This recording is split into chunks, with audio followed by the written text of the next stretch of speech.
வணக்கம். நியூஸ் ஃபர்ஸ்டின் உலக முக்கிய செய்திகள். முதலில் தலைப்புச் செய்திகள். விழுந்து நொறுங்கிய அமெரிக்க விமானம் 5 பேர் உயிரிழப்பு. ஈரானில் குண்டுவெடிப்பு, பாதுகாப்பு படை வீரர்கள் 14 பேர் உயிரிழப்பு. ஈரானில் தூக்கிலிடப்பட்ட 2 மொசாட் உளவாளிகள்.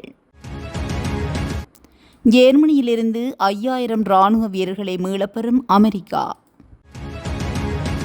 மெக்சிகோவில் கோர விபத்தில் சிக்கிய சுற்றுலா பேருந்து 11 பேர் உயிரிழப்பு. அமெரிக்கா ஈரான் போர் மீண்டும் வெடிக்கும், விடுக்கப்பட்டுள்ள எச்சரிக்கை. மாலியில் இராணுவ படைத்தளத்தை கைப்பற்றிய கிளர்ச்சியாளர்கள். வாகன இறக்குமதிக்கு 25% வரி டொனால்ட் ட்ரம்ப் அறிவிப்பு. சிரியாவின் எண்ணெய் தேவையை ஈடுகட்டும் மாஸ்கோ. ஸ்வீடனில் கண்டெடுக்கப்பட்ட ஆபத்தான மர்ம பொருள் வீடுகளுக்குள்ளேயே இருக்குமாறு பொதுமக்களுக்கு அறிவுறுத்தல். ஈரான் போரால் சூடான் அகதிகளுக்கான உதவி செலவு 2 மடங்கு உயர்வு, ஐநா எச்சரிக்கை. ஜெருசலேமில் ஒரு கன்னியாஸ்திரி மீது தாக்குதல். இலங்கை மக்களுக்கு விடுக்கப்பட்டுள்ள அவசர எச்சரிக்கை, பலி எண்ணிக்கை அதிகரிப்பு. தொடர்பான விரிவான செய்திகள். அமெரிக்காவின் டெக்சாஸ் மாகாணம் அமெரிலா நகரில் இருந்து நியூ பிரெண்ட்ஃபீல்ட்ஸ் நகருக்கு இரவு சிறிய ரக விமானம் புறப்பட்டுள்ளது. அந்த விமானத்தில் 5 பேர் பயணித்தனர். இந்த நிலையில் டெக்சாஸின் விம்பர்லி பகுதியில் நடுவானில் பறந்து கொண்டிருந்த விமானம் திடீரென தரையில் விழுந்து விபத்துக்குள்ளானது. வனப்பகுதியில் விழுந்த விமானம் தீப்பற்றி எரிந்தது. இந்த கோர விபத்தில் விமானத்தில் பயணித்த 5 பேரும் உயிரிழந்தனர். விபத்துக்குள்ளான சிறிய ரக விமானத்தில் பிகில் பேல் விளையாட்டு வீரர்கள் பயணித்ததாக தகவல் வெளியாகுள்ளது. இந்த விபத்து குறித்து அறிந்த மீட்புக் குழுவினர் விரைந்து சென்று மீட்புப் பணியில் ஈடுபட்டனர். விபத்தில் 5 பேரும் உயிரிழந்த நிலையில் அவர்களின் உடல்களை மீட்டு பிரேத பரிசோதனைக்கு அனுப்பி வைத்தனர். இந்த விபத்துக்கான காரணம் குறித்து போலீசார் விசாரணை நடத்தி வருகின்றனர். ஈரான் மீது கடந்த பிப்ரவரி மாதம் 28ஆம் தேதி அமெரிக்கா இஸ்ரேல் இணைந்து தாக்குதல் நடத்திய நிலையில் இந்த தாக்குதல் பலர் உயிரிழந்தனர். இந்த போர் கடந்த மாதம் 7ஆம் தேதி முதல் தற்காலிகமாக நிறுத்தப்பட்டுள்ளது. அதேவேளை போரின் போது ஈரான் மீது வீசப்பட்ட வெடிகுண்டுகள் சில வெடிக்காமல் உள்ளன. அவற்றை செயலிழக்க செய்யும் நடவடிக்கையில் ஈரான் பாதுகாப்பு படையினர் ஈடுபட்டு வருகின்றனர். இந்நிலையில் ஈரானின் சாஞ்சஸ் நகரில் நேற்று முன்தினம் குண்டுவெடித்துள்ளது. ஈரான் புரட்சிகர காவல்படை தளம் அருகே இந்த குண்டுவெடிப்பு நிகழ்ந்துள்ளது. இந்த குண்டுவெடிப்பு சம்பவத்தில் பாதுகாப்பு படை வீரர்கள் 14 பேர் உயிரிழந்தனர்.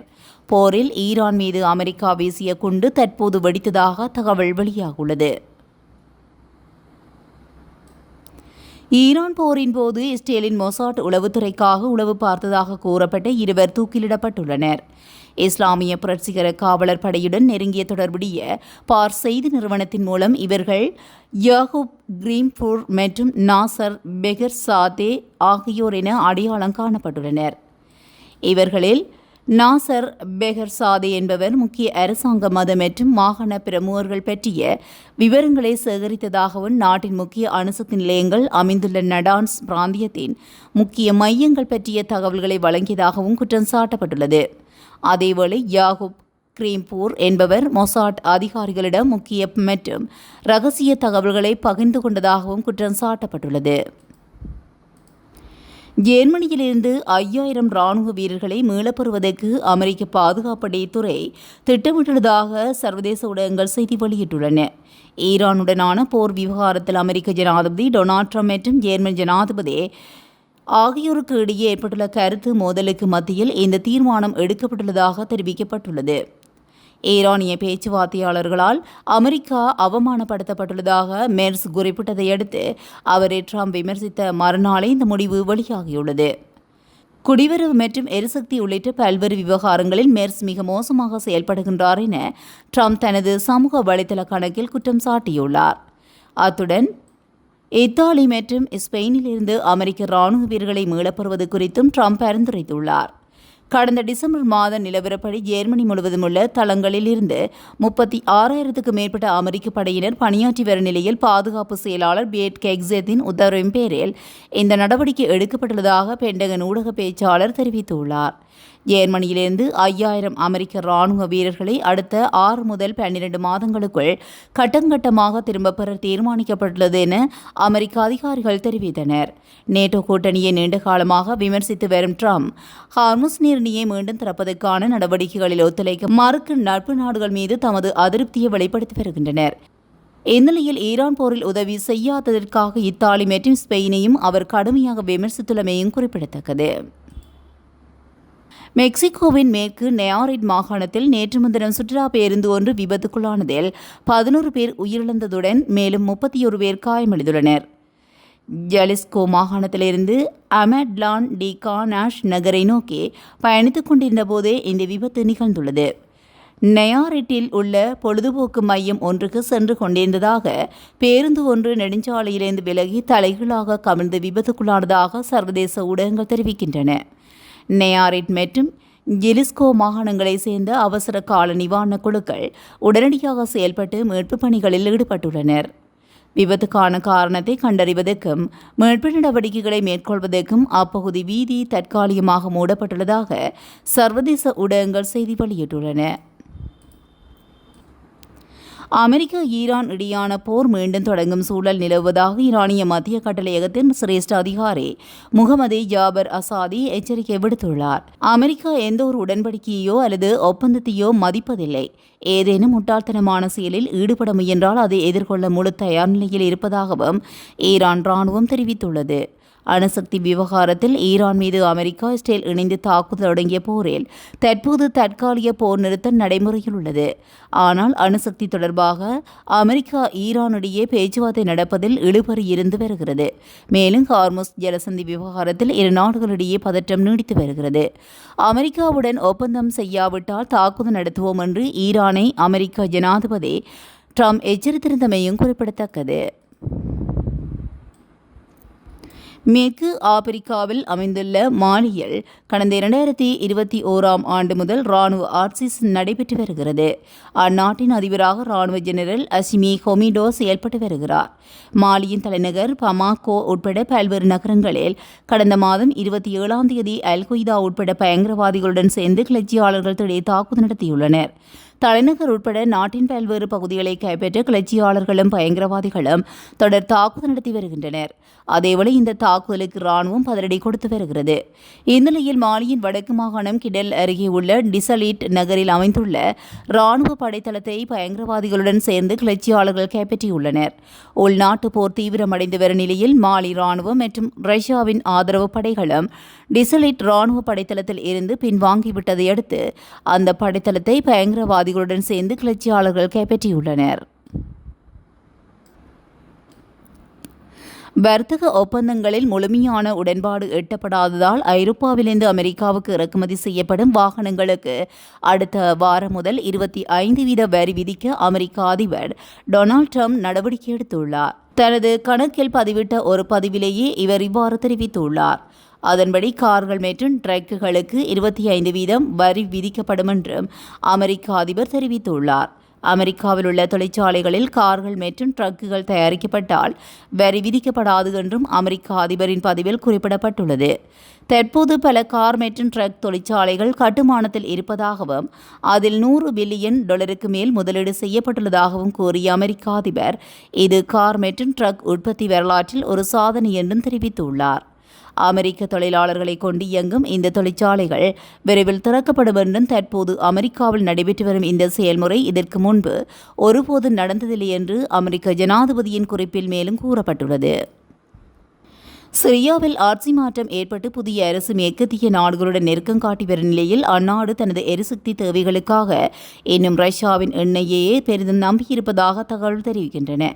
சிரியாவின் முன்னாள் ஜனாதிபதி பசார் அல் அசாத்துக்கு ரஷ்ய ராணுவம் ரீதியாக ஆதரவு அளித்தால் அந்நாட்டு மக்களிடையே மாஸ்கோ மீது கடும் அதிருப்தி நிலவி வருகிறது. இருப்பினும் பொருளாதார நெருக்கடி மற்றும் உள்நாட்டு எண்ணெய் உற்பத்தி குறைவாக உள்ளதால் சிரியா தனது இறக்குமதியில் ரஷ்யாவையே முதன்மை பங்காளியாக கொண்டுள்ளது. இந்த ஆண்டு சிரியாவுக்கான ரஷ்யாவின் எண்ணெய் ஏற்றுமதி 75% அதிகரித்து நாளொன்றுக்கு 60,000 பேரல்களாக உயர்ந்துள்ளது.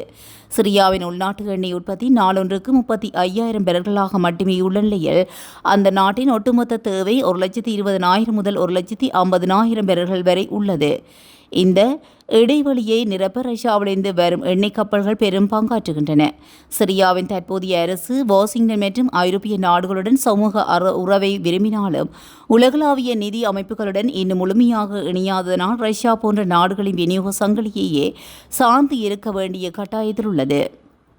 எனவே சிரியாவின் அரசு தனது எண்ணெய் விநியோகத்தை பன்முகப்படுத்த துருக்கி போன்ற நாடுகளுடன் பேச்சுவார்த்தை நடத்தி வருகிறது.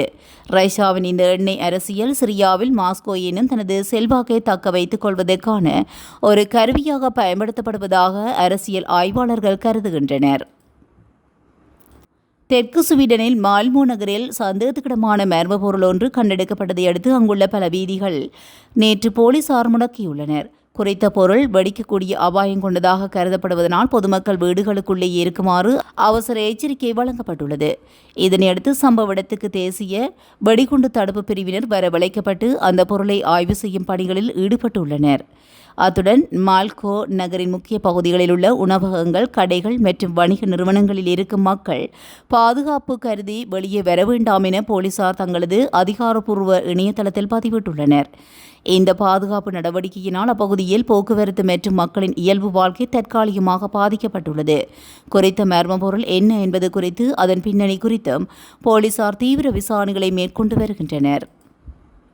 அமெரிக்க ஈரான் போர் காரணமாக ஏற்பட்டுள்ள விநியோக சங்கிலி தடங்களால் சூடான் உள்ளிட்ட நாடுகளுக்கு வழங்கப்படும் மனிதாயமான உதவிகளுக்கான செலவு 2 மடங்கு அதிகரித்துள்ளதாக ஐக்கிய நாடுகள் சபையின் அகதிகள் முகமை தெரிவித்துள்ளது. ஹார்முஸ் நீரிணை உள்ளிட்ட முக்கிய கடல் வழித்தடங்களில் நிலவும் பாதுகாப்பற்ற சூழலால் துபாயிலிருந்து சூடான் மற்றும் சாட் நாடுகளுக்கு நிவாரணப் பொருட்களை கொண்டு செல்வதற்கான போக்குவரத்து செலவு $9.2 லட்சம் டாலரிலிருந்து $18.7 லட்சம் டாலராக உயர்ந்துள்ளது. முன்னதாக துபாய் வழியாக சென்ற கப்பல்கள் தற்போது ஐரோப்பாவிலிருந்து ஆப்பிரிக்காவின் நம்பிக்கை முனை வழியாக சுற்றி வருவதனால் உதவிப் பொருட்கள் சென்றடைவதில் 25 நாட்கள் வரை தாமதம் ஏற்படுகிறது. எனவே கடல் வழி போக்குவரத்து மட்டுமின்றி எரிபொருள் விலை உயர்வு மற்றும் காப்பீட்டு கட்டண அதிகரிப்பு ஆகியவையும் நிவாரணப் பணிகளை முடக்கியுள்ளன. எனவே குறிப்பாக நைரோபியில் எரிபொருள் விலை 15% வரை உயர்ந்துள்ளதனால் எதியோப்பியா மற்றும் தெற்கு சூடான் போன்ற நாடுகளுக்கு தரைவழியாக பொருட்களை கொண்டு செல்லும் லொரிகளின் தட்டுப்பாடு அதிகரித்துள்ளது. இந்த விநியோக தடைகள் உலகின் மிகப்பெரிய அகதிகள் நெருக்கடியை சந்தித்து வரும் சூடான் நாட்டு மக்களின் வாழ்வாதாரத்தை மேலும் பாதித்துள்ளது என தெரிவிக்கப்பட்டுள்ளது. தென் லெபனானில் இஸ்ரேலிய ராணுவ வீரர் ஒருவர் இயேசுவின் சிலையை சேதப்படுத்திய சம்பவம் ஓய்வதற்குள் இஸ்ரேலின் பழைய ஜெருசலேம் பகுதியில் ஒரு கன்னியாஸ்திரி மீது நடத்தப்பட்டுள்ள தாக்குதல் சர்வதேச அளவில் பெரும் விவாதத்தை ஏற்படுத்தியுள்ளது.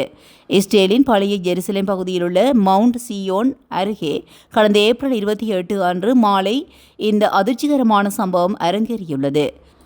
மேலும் இந்த தாக்குதலுக்கு இஸ்ரேலிய வெளியுறவு அமைச்சகம் கடும் கண்டனம் தெரிவித்துள்ளதுடன் இது இஸ்ரேல் போற்றும் மத சுதந்திரத்துக்கு எதிரானது என்றும் கூறியுள்ளது.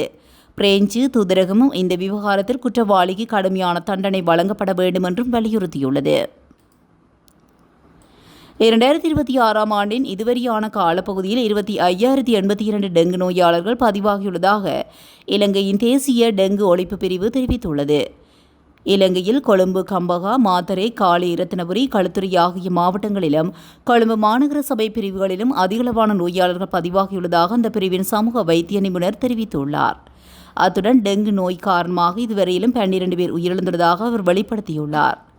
மேலும் எவருக்கேனும் 2 நாட்களுக்கு மேல் காய்ச்சல் நிலவுமாயின் உடனடியாக வைத்தியரை அணுகி அது டெங்கு நோயா என்பதை உறுதிப்படுத்திக் கொள்ளுமாறு வைத்திய நிபுணர் பிரசிலா சமரவீர அறிவுறுத்தினார். வைத்தியரை சந்திக்கும் வரை காய்ச்சலுக்கு பெரசிட்டமோல் தவிர்ந்த வேறு மருந்துகளை பயன்படுத்த வேண்டாம் என்றும் கொசுக்கடியிலிருந்து பாதுகாப்பை பெற தகுந்த நடவடிக்கைகளை எடுக்குமாறும் பொதுமக்கள் அறிவுறுத்தப்பட்டுள்ளனர். இதுபோன்ற செய்திகளை உடனுக்குடன் தெரிந்து கொள்ள நியூஸ் ஃபர்ஸ்டுடன் இணைந்திருங்கள். நன்றி, வணக்கம்.